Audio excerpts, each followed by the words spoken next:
samtang prisuhan sa Iligan City, dunay air condition nga barbershop ug salon. Ronnie Inderes, nagabalita. Ialot ni Janel ang kaubang priso nga si Harun, bag-o ang iyang mga gamit. Sunod sa Iligan City Jail, doon na air condition nga barbershop ug salon. At ako ay katabang sa samantarang mga inmate nga nakahatag og livelihood nga og tanan nga tabang ihatag din ni Warden sa mga. Okay ra, maayo mo po, sir. Nagpasalamat po ko sa itong Warden nga bago ra kasi tayo naka-project ka sa Guan barber with salon.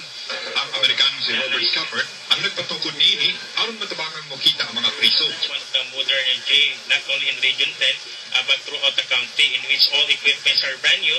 And we have also barbicide. I think Iligan City Jail has the only barbicide inside the barbershop. I felt this was something I could do to thank the city of Iligan for the wonderful times I've had and the hospitality shown to me here. Nahimong best city jail ang prisuhan sa Tibok Leon niadtong 2013 tungkol sa paghatag panginabuhian sa mga priso aron makatabang sa ilang pamilya.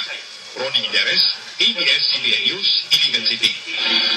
Dugang mga balita tagid sa TV Patrol Northern Mindanao unya sa alas 5 sa hapon. Daghang salamat. Bumabalik pa ako, Mahaw and Sunshine. I love you so. That's what you say. It's okay.